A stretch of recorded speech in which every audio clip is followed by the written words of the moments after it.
Hi everybody, Dan Illman, Matt Bernier. The feature race at Woodbine on Sunday, race number 8, the $125,000 Ontario Lassie Stakes. Let's take a peek at this field. We're going over the Tapeta surface, a field of 7, and as you see, Matt, a heavy morning line favorite of the number 6, Dixie Moon, dropping out of the Breeders' Cup Juvenile Fillies Turf. I think she should be the favorite. I don't know that she should be 2-5. She doesn't have just such a gigantic advantage over the rest of this field. Having said that, she's strictly the horse to beat. Well, she's an omnifig. Yeah. 4 starts. Her lowest Spire speed figure is a 74. That lowest figure is better than anything else this field has ever earned.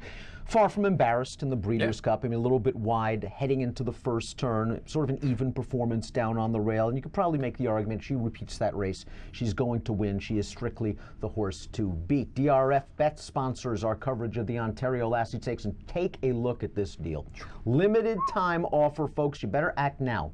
If you sign up to DRF Bets before December the 3rd and you wager $100 in your first month, you get a full year of free pass performances. 12 months, and again, at that point, pays for itself, doesn't it? Basically pays for itself.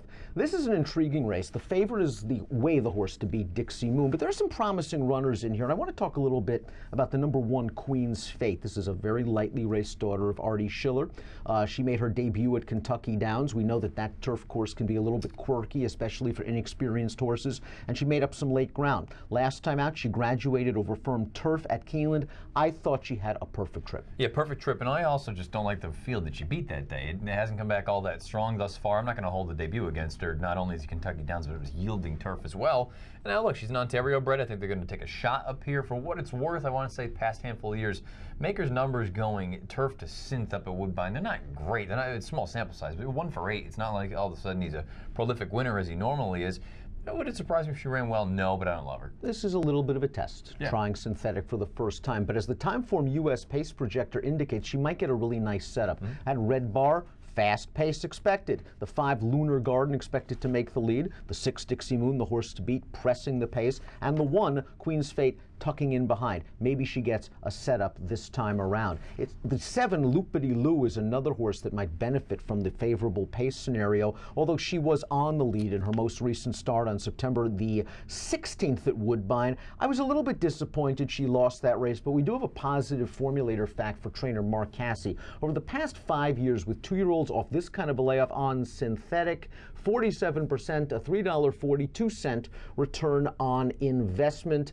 Many of those wins have come sprinting, though. Well, the problem, too, for me is I just kind of look at it and I go, okay, her best run was the most recent one when she was outright on the lead. I disagree with the pace projector. I think they're all going to line up on the front end, and I think it's going to help at least some of these horses that are going to come from slightly off of it.